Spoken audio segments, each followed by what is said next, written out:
Hi, I'm Linda Fisher. I'm here today to talk to you about the project that I completed for our Applied Project Management course, or Management 6800. My project is a process improvement piece, and it was done based on my current employment with the Community Services Unit of the State of Tennessee Division of Rehabilitation Services. So the first part of my project involved looking at the problem that we wanted to improve a process around. And for us, that means that our staff and the leadership team no longer spend time manually documenting, recording, and developing reports for our data for the state and federal governments. And for us, the federal government is the Rehabilitation Services Administration. We have 17 teams of staff across the state. Each team includes a vocational rehabilitation career training coordinator and a vocational rehabilitation career training specialist. There are 5 area managers, and that's where I come into the picture. And then we have 1 network director.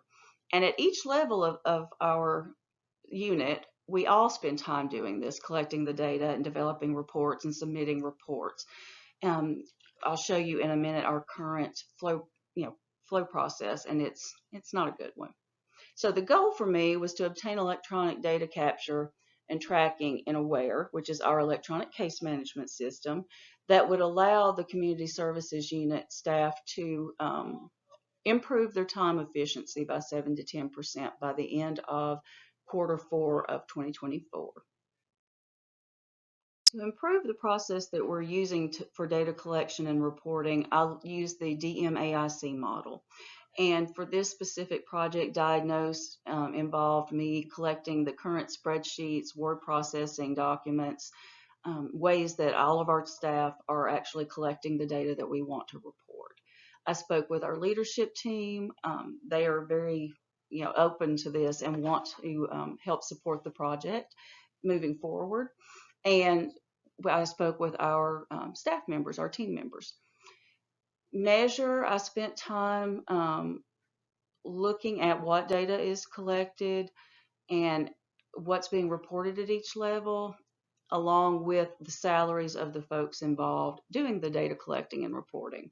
And that's where the analyzing came in. I took a very conservative amount of time for each position, and I looked at their hourly pay times the amount of time that they were spending manually collecting that data per week, multiplied that times 52 weeks, and came up with an annual expenditure for our program, where we're having money go towards us just doing this part instead of working directly with our customers.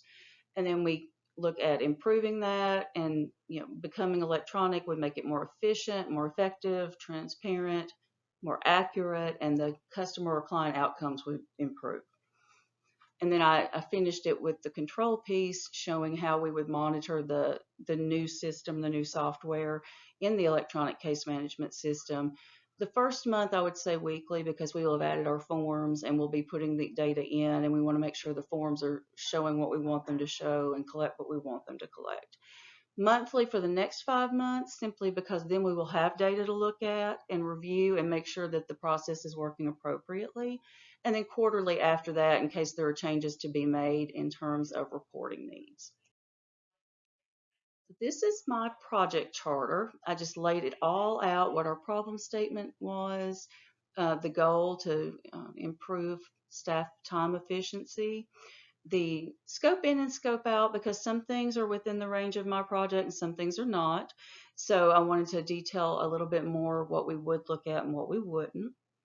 Then I moved towards having a timeline and the team members involved in making this happen. So along with the area director, the network director, and the area managers, there would be our STS program manager involved, because that's who would actually have to do the work in the AWARE system for us.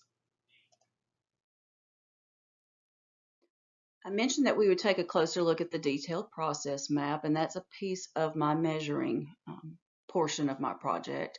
And this just shows you that it's a little convoluted. We've got each of the VRCTSs and VRCTCs reporting to their area manager, and then the area manager puts it all together for that region and reports it to the network director. The network director then has to put it together for all of the 17 centers and the 5 area managers, and put together a comprehensive report to send to our central office, and data gets reported, further up the chain to the state, and in the long run to RSA. So this just shows you it just kind of builds and builds and builds, and is a little more complicated than it needs to be right now.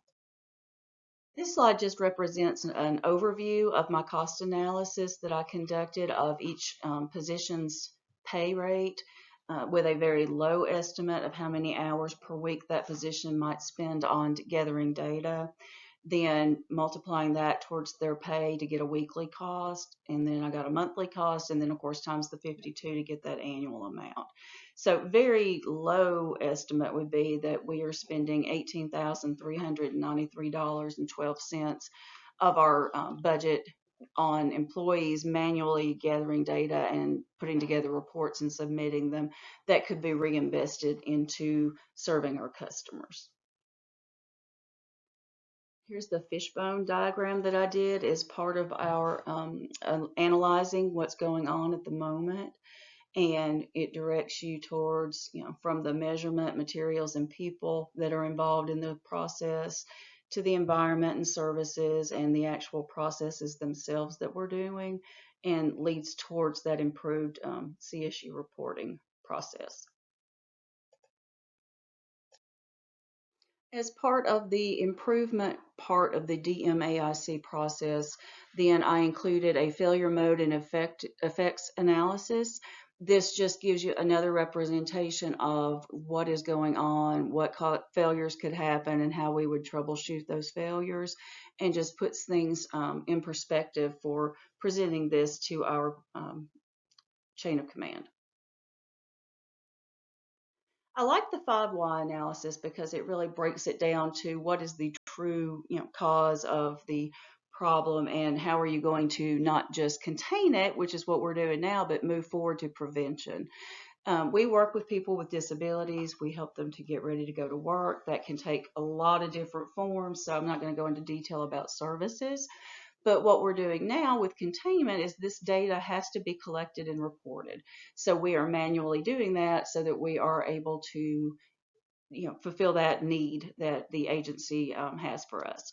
Then what we're doing now with trying to improve that process and making it become electronic is move towards prevention, so that we are making things easier for our team, easier for the powers that be to access, and more transparent for everyone involved. That also gives time back to the on-the-ground folks who work directly face-to-face with our customers to add that quality piece and add more time to what they're doing.